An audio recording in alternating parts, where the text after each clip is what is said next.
네. 네. 참, 떡상하는 그날까지 백년화편 언제 떡상인지. 백년화편은 잘 돼도 우리 주식 시장이 좀 잘 돼야 되는데. 왜 잘 된 것도 많어. 초전도 치도 떡떡떡 치고 뭐. 그놈의 초전. 자, 하여튼 다른 주식들도 잘 네. 떡상하길 바라면서 오늘 이번 달 그리고 최근에 증시 상황에 대해서 좀 분석하고 이후에 투자에 대해서도 한번 이야기 나눠보도록 하겠습니다. 우리 김대준 연구원이시죠? 네. 어서 오십시오. 어서 오십시오. 네, 안녕하세요. 김대준 네. 투자전략팀장님. 네, 한국투자증권에 계십니다. 자, 보통 저희와 이제 한 달에 한 번 정도 이렇게 뵙게 되는데, 네. 지금 이제 2월도 거의 이제 말이 다 됐고요. 네. 2월 증시 살짝 한번 좀 뭐 볼 게 있나 모르겠습니다만 네. 정리 한번 하고 이후에 뭐 증시 흐름에 대해서 좀 얘기 한번 해볼까요? 네, 제가 자료를 좀 가져왔는데요. 예. 요거를 조금 보면서 말씀을 드려보겠습니다. 여기 페이지를 보시면요. 한국 시장을 좀 돌아보면 2월 달에는 굉장히 좋았어요. 이 G20 국가를 저는 좀 기준으로 해서 보는데 1월 달을 돌아보면은 한국이 꼴찌였거든요. 1월에는 그렇죠. 꼴찌. 네, 아, 1월에는 꼴찌. 꼴찌였습니다. 근데 2월에는 지금 20개 국가 중에서 뭐 16일까지 기준이긴 하지만 2위까지 올라왔어요. 아, 터키 예. 1등이고. 네, 터키 1등이고 뭐 터키 정도는 제껴도 돼요. 네, 그다음 2월엔 우리나라 거의 1위예요? 또 이제 밀렸죠. 여기 보시게 되면 일본이 3등으로 되어 있는데 일본 조금 더 올랐고요. 근데 한국도 굉장히 좀 상위권에 있는 상황입니다. 그래서 완전 체감은 그렇지 않지. 왜 그렇지? 이런 게 뭐 결국에 계속 와서 말씀드리지만 정부 정책이 있었기 때문이다라고 해석을 할 수가 있겠죠. 네. 정부 정책? 네, 그러니까 지금 뭐 이익은 사실 그렇게 늘지는 않거든요. 코스피는요. 네. 근데 이익 흐름과 다르게 주가가 엄청나게 빠르게 올랐어요. 그게 뭐 모든 분들이 다 아시다시피 밸류업 프로그램 관련된 이슈인데 이게 올라가다 보니까 지수를 위쪽으로 확 땡겨버린 거죠. 그래서 예전에도 말씀드렸다시피 선거 전에는 분명히 좀 부양책이 나올 수밖에 없다 말씀을 좀 드렸는데 그런 것들이 이번에 지수 상승을 좀 많이 이끈 그런 요인이지 않을까 생각을 하고 있습니다. 예, 2월에 하여튼 우리나라 증시가 많이 올랐다 이거죠? 많이 올랐죠. 많이 올랐습니다. 네. 최소한 S&P보다 많이 올랐지. 아 그래요? 이게 못 느끼시겠지만 왜 그렇지? 이게 미국하고 일본이 너무 올라가지고요. 그 미국이랑 일본은 그럼 2월 달에 왜 우리보다 못 아, 올랐어요? 1월 달에 많이 올랐잖아. 1월에 많이 올랐고 1월에 우린 죽을 수. 네, 그 1월에 우리는 아주 박살났고 미국 일본은 1월 달에 쭉쭉 갔는데 그럼. 네, 미국 일본은 2월에도 조금 더 가고 간 데에서 더 가고 그렇지. 그렇죠. 우리는 이제 쭉 빠진 데서 좀 올라와서 네, 1월보단 낫지만 어쨌든 미국 일본의 그 잘 나가는 거랑 비교하자면 형편없는 형편없지. 않아. 예, 보잘것없는 형편없지는 않다니까. 보잘것 없지도 않습니다. 아 그래요? 예, 예전에도 그때 말씀드렸지만 자기 계좌만 그런 거야 지금. 자, 무슨 소리 하고 있어. 반도체 주식 갖고 있는 사람 지금 난리 났어요 지금. 아 그래요? 한국 주식이랑 해외 미국 주식 이렇게 보게 되면 미국은 그냥 중장기적으로 가고 가도 별로 부담이 없는 그런 시장이고요. 한국은 중장기 투자보다는 약간 스윙식으로 네. 저점과 고점을 잡는 그런 게 필요한데 이번에는 그런 상황에서 굉장히 부합하는 모습이 나왔죠. 그래서 많이 올랐다. 그리고 수익 보신 분들도 많이 봤다. 많이신 분들도 있겠지만 대부분이 그래도 많이 원금을 회복했다. 적어도 2월에는 그렇죠. 네. 자 그래서 연초부터 지금까지 하면 한 1% 어간 올랐어. 뭐 그렇게 올릴 수도 있는데요. 음. 뭐 어쨌든 지금 수준이 2,650에 이제 안착을 했으니까 조금 더 올라가냐 아니면 내려가냐 그게 좀 고민이 되는 시장이고요. 뭐 과거 흐름 연초부터 지금까지 보게 되면 어쨌든 시장 올랐다, 돈을 벌었다 이렇게 조금 요약할 수 있을 것 같습니다. 네. 자 그렇게 증시는 좀 올랐고요. 오른 요인에는 역시 뭐 밸류업이라든지 뭐 이런 것들이 많이 좀 작용을 아니 한 근데 그거 거고요. 한번 여쭤보고 싶어요. 네. 월요일 날 발표하잖아요. 네. 통상 뭐 사실 하늘에서 뚝 떨어지는 정책은 없으니까. 그렇죠. 무슨 정책이 나온다고 얘기들 해요? 증권가에서는. 지금 계속 언론에 보도되어 있는 건데 네. 결국에 이 프로그램 지원책 자체가 일본 거를 좀 벤치마킹 한 거거든요.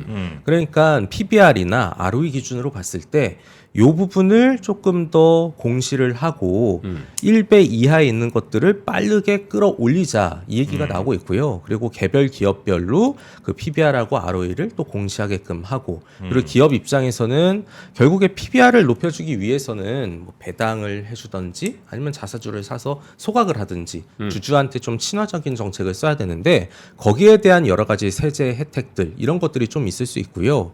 저는 개인적으로 한 발 더 나아간다면 개인 투자자나 아니면 기업의 대주주에 대한 세제 혜택이 분명히 들어가야 이게 조금 더 뽑을 수 있다고 생각을 하거든요. 근데 그게 아니라 그냥 언론 정도에서 나온 이야기로 그치게 되면 네. 아마도 소문에 사서 뉴스에 팔아라 이런 정도의 자칫하면 폭락 나올 수 있다는 거예요? 폭락까지는 아니지만 기존에는 저평가다 저밸류다 하면 다 같이 올랐거든요. 근데 이 안에서 옥석 가리기가 좀 나올 수 있다 이렇게 보는 거죠. 그래서 이 옥석 가리기가 무슨 뜻이냐면 그래 다 좋다 저밸류고 주주 친화한다는데 정말로 돈이 있어갖고 주주 친화를 할 수 있냐 그런 기업들 그게 아니고 우리는 잘 모르겠는데 저밸류라고 하니까 같이 올라가는데 아이고 좋아 이런 기업들 이게 서로 상반된 흐름이 나올 수가 있겠죠. 하긴 돈도 없는데 주주 친화는 말로만 하는 거잖아. 우리 제대로 해놓을게요. 뭐 줄래 돈이 없어. 그럼 못하는 거지 뭐. 그렇죠. 예. 결국에 돈이 가장 중요하고 돈 있는 데가 각광을 받을 수밖에 없는데 근데 이런 겁니다. 사실 최근에 은행주나 뭐 은행 ETF 이런 것들을 보게 되면 네. 진짜 많이 올랐어요. 코덱스 은행 ETF 같은 경우에는 뭐 항상 그동안에 지켜보게 되면 막 5,000원, 6,000원 요 사이에서 왔다 갔다 하는데 지금 8,000원이 됐는데 배당을 진짜 쏴준다고 얘기를 하고 있고 배당 수익률을 높고 그걸 기대하다 보니까 빠르게 올린 거거든요. 근데 이번 주에는 26일 날 나온다고 하니까 일부 차익 실현도 나오고 이제 배당 기준일에 대한 이슈가 있다 보니까 진행이 되고 있는데 뭐 26일 이후로 정말로 이제 뚜껑을 열어보고 뭐 주주 친화를 더 강하게 하겠다. 정말로 기업들이 주주들을 챙겨줄 수 있는 그런 정책들을 마련하겠다 이렇게 되면 조금 더 올라갈 여지가 있겠다 생각을 하고 있습니다. 근데 그거에 부합하지 않는 산업들은 털어야겠죠. 예. 그때 네. 같이 많이 오르면 아마 26일부터 시작이 될 것 같아요. 제 생각에는. 김대준 위원께서는 참 냉정하더라. 지난번에도 뭐 공매도 금지인가 했더니 그리고 오르면은 일단 던져야죠. 뭐 이런 얘기 했잖아. 실제로 공매도 금지 효과가 반짝하고 없었죠. 하루 있었지 하루. 네. 근데 뭐 그래서 참 한국 시장이 네. 굉장히 어려운 것 같아요. 이게 중장기적으로 볼 수 있는 게 사실 많이 부족하고 그리고 밸류업을 한다고 해도 이게 정말로 끌어당길 수 있을지에 대한 의구심이 다들 투자들 마음속에 있는 거거든요. 근데 이게 잘 안 되는 게 일본처럼 그냥 PBR 1배를 계속 유지하면은 너네 그냥 상장 폐지 시켜버리겠다 이렇게 강제성을 띠는 정책을 쓰게 된다면 모르겠는데 그 정도까지 강도가 나올 것인가에 대해서는 굉장히 퀘스천 마크가 있습니다. 일본도 뭐 강제는 아니잖아요. 일본은 거의 뭐 강제적으로 했죠. 예. 그런가요? 거래소에서 뭐 좀 창피 주고 뭐 그런 거 아니에요? 챙피를 주는데 챙피 주고 정말로 개선이 없으면은 네. 상패를 시키겠다까지 얘기를 하고 있는 상황이죠. 그 일본은 그 거래소 그 사장이 다 증권회사 출신이더만. 그러니까 생리를 잘 알아. 아니 이렇게 갈 정도로 어쨌든 시장에 계속 돈이 공급이 돼야 될 거 아니에요. 네. 이렇게 가려면 네, 그렇죠. 지금 일본이나 미국은 그렇게 돈이 계속 공급되고 있는 상황이에요? 그 투자 자금이요? 투자 뭐 자금의 유동성 같은 이유죠. 게? 그렇죠. 그렇게 볼 수 있죠. 아직까지 미국에서는 유동성이 많이 부족하다고 볼 수 없는 단계고요. 일본도 지금 보게 되면은 뭐 우에다 총재도 디플레이션이 아니라 인플레이션 쪽으로 조금 가고 있다. 일본 경제가 성장하고 있다. 뉴스 보면은 일본 지금 엔저여가지고 관광객들 엄청 들어오고요. 네네. 또 엔저니까 수출 기업 돈 많이 벌고 이런 것들을 보는 일본의 사람들 저축이 되게 많아요. 그 사람들은요. 또 돈을 쓰게 되면은 주식은 올라갈 수밖에 없고 그리고 해외 쪽에서도 이게 중국이랑 사실 연결이 되어 있는 거거든요. 네. 예전 같았으면은 해외 투자들이 중국 쪽에 많이 투자를 했었는데 중국 투자 안 하고요. 뭐 최근에 나온 그 외국인 직접 투자라고 해서 FDI라고 있는데 네. 뭐 또 최근 몇 년 만에 최저 기록을 했고 모든 사람들이 다 빠져나가고 있는 상황이에요. 왜 그러냐면은 중국은 뭐 아까도 여기 대기하면서 들었는데 뭐 매도를 못하게 한다. 막 이런 이슈가 있잖아요. 엉뚱한 짓 하는 거지. 네, 그러니까 거기는 공산당이거든요. 공산당 정책인데 그냥 정부 특히 지금은 예전처럼 집단 체제가 아니라 한 명이 하잖아요. 네. 그 한 명이 아니다 하면은 거기는 그냥 아닌 거예요. 그러니까 저희가 항상 중국을 볼 때 조금 잘못 오해하시는 게 자본주의적 관점에서 그 나라를 보니까 이게 이해가 안 되는데 네. 거기는 그냥 공산당이기 때문에 외국인 입장에서는 이해가 안 되는 거죠. 네. 그냥 일본 쪽으로 넣는 네. 그게 워렌 버핏이 그랬고 나머지 투자자들이 다 그런 상황인 거죠. 돈은 기아디 많습니다. 팔아서 일본 주식 산 거네, 진짜. 그렇게 볼 수 있죠. 아유, 하여튼 뭐 그 나라들은 그렇다 치고 이제 우리나라 증시에서 네. 코스피는 그 밸류업의 영향을 좀 많이 받는 것 같고 코스닥은 그 영향을 많이 받나요? 받을 수도 있고 아닐 수도 있는데 네. 사실 오늘 제가 여기 나와서 말씀드릴 부분이 좀 코스닥 쪽이에요. 예. 저는 코스닥이 조금 되지 않을까 생각을 하고 있어요. 코스닥 시장이 앞으로 오히려? 네, 코스닥 시장이 여기는 밸류업 해봐야 뭐 주주 친화 정책 할 게 없는데. 밸류업이랑 관계는 없죠 코스닥이. 네. 근데 이런 겁니다. 그러니까 이거는 뭐 저의 생각이고 뭐 근거는 뭐 제가 제시를 하는데 그게 뭐 부족할 수도 있고 그럴 수도 있지만 이런 생각을 해봤어요. 밸류업 프로그램에 대한 이슈가 딱 공개가 된다. 세부안이 나왔다. 그러면 이제 그 안에서 올라가는 것들은 뭐 갖고 있을 거고요. 그렇지 않은 것들은 뭐 차익 실현을 하겠죠. 그럼 그 돈을 그냥 가만히 들고 있을 것이냐? 그렇지는 않고 계속 성장하는 산업 쪽에 돈을 넣을 거예요. 근데 지금 글로벌 트렌드상으로 엔비디아가 지금 최고 실적을 내고 AI 반도체를 비롯해서 여러 가지 종목들이 꿈틀꿈틀 거리는 상황인데 이 안으로 들어갈 여지가 충분히 있다. 이렇게 생각을 하고 있고요. 여기 그림을 보시게 되면 제가 코스피하고 코스닥을 이렇게 좀 그렸는데 코스피는 어느덧 이전 고점 수준까지 왔어요. 근데 코스닥은 아직 멀어져 있는 상황이고요. 네. 이쪽으로 수익을 창출하기 위해서 돈이 조금 더 들어올 수 있는 상황입니다. 그리고 최근에 IPO나 이런 쪽도 긍정적이고 정책적인 측면에서 약간 뭐랄까요? 세제 지원과 관련된 이슈, 특히 예전 정부들을 보게 되면 항상 코스닥을 살리기 위해서 여러 가지 정책을 써왔었어요. 보게 되면은 뭐 여기 있다시피 뭐 김대중 정부, 노무현 정부, 뭐 이명박, 박근혜, 문재인까지 있는데 이 각각의 정부들에서 정책을 쓰는데 사실 이게 확 올라가고 그러지는 않습니다. 네. 근데 이번에는 조금 코스닥 기업들이 주주 친화보다는 성장을 잘 하게끔 여러 가지 정책적인 보완을 해주게 되면 추가적으로 조금 더 올라갈 수 있지 않을까 이 생각을 해요. 그러니까 이게 뭐냐면 배당을 줘라 이게 아니라 네.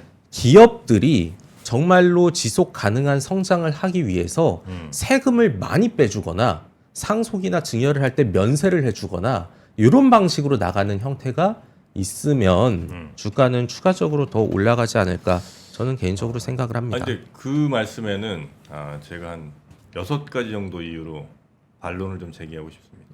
6가지나? 너무 긴가요? 자, 넘버원. 일단 방금 말씀하신 뭐 상속이나 이쪽 세제 혜택 준다.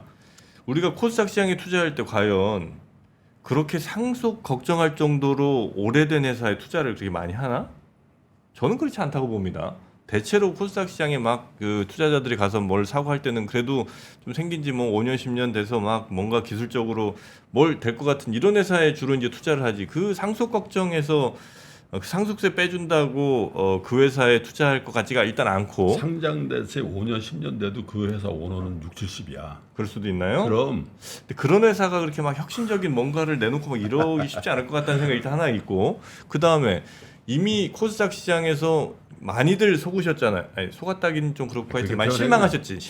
실망들을 많이 하셨잖아요. 이 상황에서 내가 기술주에 투자를 하고 싶은데 이제 새로 만약에 돈을 들고 들어갈 것 같으면 내가 미국 시장 들어가지 일본 시장 들어가지 차라리 내가 한국 시장을 들어가나? 안 그럴 것 같다는 거죠. 수급이 굉장히 그 어떤 것에 우선한다는 얘기가 있지 않습니까? 그래서 4개 남았는데 빨리빨리 좀 해주세요. 시간 없어. 요 정도까지만 할게요. 그러면. 오케이. 네, 일단 상속 증여 관련해서는 아까 저희 김프로님 말씀 주셨지만 네. 뭐 젊은 기업인들이 하는 건 아니에요. 근데 이 기업가들이 상속이나 증여에 대해서 했을 때 굉장히 큰 세금을 내게 되면 그냥 기업을 접어버리는 거죠. 그럼 이 기업이 그냥 공중분해가 될 수가 있습니다. 근데 이런 것들을 좀 없애주는 요인이 있고요. 그리고 이 상속과 증여 이외의 나머지 세제 혜택을 보게 되면 과거에 이런 것들을 많이 했었어요. 그러니까 김대중 정부 때는 벤처 기업을 살린다고 해가지고 벤처 투자 활성화를 되게 많이 했는데 그때 벤처 기업이나 아니면은 새로운 신성장 기업으로 등록을 하게 되면 6년 동안 소득세하고 법인세 50%를 그냥 까줬어요. 그렇게 되면 EPS가 확 뜨는 요인이 분명히 있을 거고요. 그리고 김대중 정부 다음에 노무현 정부 때는 이 벤처기업 할 때 M&A 하게 되면 여러 가지 정책 지원을 많이 해줬고 네. 뭐 이명박 박근혜 정부 때는 그때는 뭐 녹색 성장 창조 경제 이런 쪽으로 갔다가 문재인 정부 때는 그때 또 코스닥 활성화 정책이 나왔는데 뭐 코스닥 벤처 펀드를 통해서나 아니면 여러 가지 투자를 했을 때 소득 공제를 해주는 방향을 네, 진행을 네. 했거든요. 그래서 그런 게 나오면 되지 않을까 생각을 하고 있고 미국 주식에 대해서 투자를 한다. 물론 맞는 말씀이죠. 엔비디아 사면은 아무것도 안 해도 되죠. 사실 할 필요가 없잖아요. 네. 예, 저도 어제 보면서 오늘 아침에 회사에서 모닝 미팅하면서 옆에 있는 애널리스트하고 얘기하면서 네. 왜 엔비디아 사면 되지? 이거 우리 힘들게 이거 뭐 하고 있는 거냐만 네, 네. 이렇게 얘기를 했지만 네. 그래도 한국 시장에서는 분명히 투자할 부분이 있고 네. 예전에도 말씀드렸지만 세금에 대한 부분들 네. 그리고 추가적으로 성장을 할 수 있는 그런 가능성이 아직 완전히 없는 건 아닙니다. 그래서 이런 측면에서 보게 되면 코스닥 쪽을 좀 보는 게 낫지 않을까 싶고요. 일반적으로 코스닥 하면은 아우 이렇게 되거든요. 아유. 네. 뭐 그냥 왜냐하면 2차 전지에 대한 비중이 많기 때문에 그래요. 예. 대부분 다 2차 전지고 예. 많이 힘드셨기 때문에. 근데 지금 글로벌 트렌드가 2차 전지 테슬라를 비롯한 2차 전지에서 지금 엔비디아를 바탕으로 한 AI 쪽으로 이동을 하고 있는데 예. 한국의 IT는 그쪽에 분명히 기여할 수 있는 요인이 있습니다. 그래서 그런 쪽으로 보게 되면 코스닥 내에서 색채 변화가 있고 이게 조금 위쪽으로 올라가는 형태가 있지 않을까 저는 그렇게 생각을 하고 있어요. 예. 네, 네. 코스닥 쪽에 어쨌든 AI의 뭐 장이 좀 커지면 그 중에서도 우리나라 기업들 중에도 당연히 AI 관련된 뭐 밸류체인에 있든 아니면 AI 관련해서 뭔가 새로운 서비스 내놓는 회사들이 코스닥에 있을 것이기 때문에 그 회사들이 좀 더 좋은 움직임을 보일 가능성은 있다. 그렇죠. 왜냐하면 네. AI 한다고 해가지고 삼성전자 살 건 아니잖아요. 예. 그렇죠. 예. 그럼 이제 일단 2차 전지에서 돈을 빼서 AI를 사야 될 거 아니에요. 왜냐하면 돈들이 뭐 계속 뭐 화수분처럼 솟아나는 건 아닐 테니까. 근데 이제 2차 전지가 그래도 마이너스 한 40에서 마이너스 한 10 혹은 뭐 본전 정도는 돼야 이제 여기서 좀 빼고 2차 전지 살려는 마음, AI 살려는 마음들이 좀 생길 텐데. 네. 왜냐면 제가 딱 그렇거든요. 마이너스 40이야? 네. 예? 2000이 마이너스 40이라는 마이너스 한 40 좀 됐죠. 아이고라. 마이너스 한 3, 40 정도 다 됐죠. 먹은 거 아니야? 아니 그러니까 이게 어떻게 됐냐면 2차 한참 막 가려고 할 때 사서 좀 먹었단 말이에요. 응. 한 10%, 15%. 오랜만에 먹고 거의 처음 먹고 하다 보니까 흥분되지 않습니까, 사람들이? 더 들어갔구나. 그래서 이제 더 들어갔죠. 그때 거기가 이제 꼭지였던 거지. 꼭지 기가 막히게 작습니다, 제가. 예, 그래서 하여튼 그 꼭지 대비 지금 거의 한 별명이 40, 정꼭지야. 너무 좀 선정적이고요. 그래서 하여튼 마이너스 한 3, 40 갔으면 이게 마이너스 3, 40에서 팔기가 매우 어렵다. 그러면 이 3, 40이 올라가는 그래서 2차 전지가 어느 정도 좀 다시 받쳐주면 화면을 저 김대준 팀장이 표정 보여주세요. 아 표정이 정말 네. 이상한 표정 나오네. 예, 야. 그렇게 돼야 되지 않겠느냐. 네. 예. 저는요, 그 2차 전지를 갖고 계시는데 네. 손실을 봤는데 이거를 바꾸려면 네. 큰 결심이 필요하다고 생각을 해요. 근데 나는 더 이익을 창출하겠다. 기존까지 했던 거는 굉장히 큰 아픔이지만 네. 저 성장을 하기 위해서 자르고 간다 이러면은 그 자르고 뭐 미국 시장으로 가시는 게 맞죠. 미국 아니면 스테이는 아니면- 뭐야? 스테이는 아니면 그 손실폭을 조금 줄일 때까지 기다리셔야 되는데 네. 저는 상반기에 그 기회가 좀 오지 않을까 생각을 해요. 아. 온다. 옵니다. 예, 올 것 네. 같아요. 왜냐하면 여기 그림이 있는데 제가 코스닥을 말씀드린 이유가 어쨌든 매 정부마다 선거가 있으면은 여러 가지 이제 부양책들을 막 사용을 합니다. 근데 지금은 주식시장이 굉장히 큰 화두가 되어 있는 상황이에요. 왜냐하면 여기 왼쪽 그림을 보시면 언론에 보면은 뭐 어떤 분들이 뭐 1,400만 투자자 하는데 그게 맞는 수치입니다. 왜냐하면 예탁결제원에서 보여준 걸 보게 되면 2022년도에 1,424만 명인데 20년보다 대폭 늘었잖아요. 네. 그렇죠? 그리고 이 투자들은 코스피보다는 코스닥에 대부분 있어요. 네. 70%가 다 코스닥에 속해 있습니다. 개인들은 네, 개인 계좌 수가요. 근데 이 기존의 평균 수치를 보게 되면 2020년에 코스닥의 평균, 이 평균은 그냥 1월 1일부터 12월 30일까지 뚝 해갖고 평균이 아니라 네. 개인들의 매수 대금을 기준으로 해서 가중 평균을 한 수치예요. 그래서 2020년은 평균적으로 한 780포인트, 2021년은 1000포인트, 지금은 840포인트 이렇게 되는데 만약에 정말로 주식시장을 부양하려면 코스피는 일정 부분 달성했고요. 코스닥을 키워야 됩니다. 근데 아직까지 시간은 좀 많이 남아 있다는 거죠. 그래서 관련된 정책들, 지원 정책, 세제와 관련된 부분이 좀 많이 바뀌는 게 나오게 된다면, 물론 법을 바꿔야 되기 때문에 네. 이게 좀 시간이 걸리겠지만 그런 시그널을 주게 되면은 충분히 위쪽으로 좀 땡겨 올라갈 가능성이 있다고 생각을 하고요. 그렇게 되면은 손실 보신 거를 조금 줄일 수 있는 네. 그런 기간이 도래할 저는 겁니다. 모르겠어요. 저 말씀 일리가 좀 있다고 보는 게 대책에 법을 바꾸는 것들이 꽤 나온다고 봐요. 저는 법을 바꾼다? 법을 바꿔야 되는 네. 그런 정책들이 꽤 포함될 거라고 봐요. 법을 바꾸게 해주십시오 해야 될 거 아니야. 그렇죠. 정부 여당 입장에서는 네. 이런 법을 바꿔야 됩니다. 네. 네. 그 무슨 법 바꾸는 거예요, 대체로? 뭐 세제라든지 대표적인 게 네. 세제 같은 데 상법을 바꿔야 되죠. 그 상법 네. 그거를 바꿀 수 있나?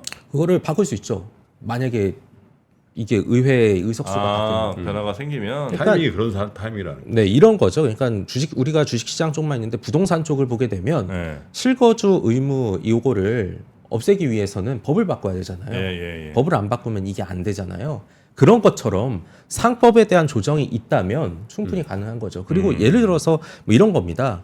뭐 코스닥도 있지만 코스피에서 대주주가 배당을 써야 되는데 배당을 쏠 때 배당을 또 받을 거잖아요. 네. 그러면은 또 여기에 대한 소득세나 배당 소득세 이런 것들이 있는데 이런 것들에 대한 혜택을 되게 많이 주면 그 사람들은 또 주주 친화를 더 크게 하면서 주가를 위쪽으로 그렇지. 올릴 수 있어요. 그게 안 되기 때문에 대기업 특히 대주주들은 주가를 올리는데 큰 니즈가 없는 거예요.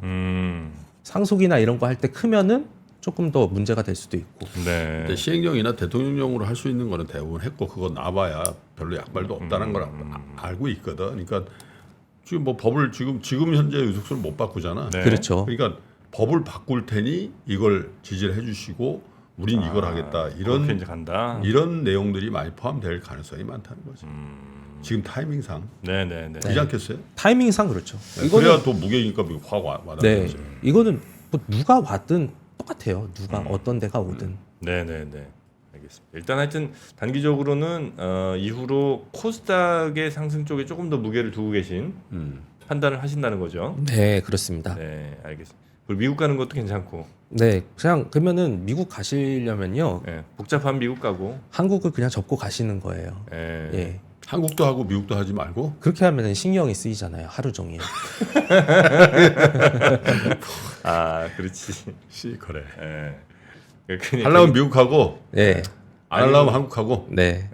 양다리 걸치지 말고 미국 할 거면 그냥 뭐 연금식으로 그냥 그 매그니피션트 7 이런 거 있는 것처럼 몇 개 넣어놓고 그냥 잊어버리고. 이렇게 잊어버리시는 게 네. 낫고요. 근데 그렇게 해도 까보면은 수익이 나니까 뭐 그거는 신경 쓸 필요가 없는 거고요. 네네. 조금 신경 써서 뭐 이것저것 해보고 싶으면 한국 그 중에서도 아마도 이후로는 코스닥이 조금 더 가능성이 높아 보인다.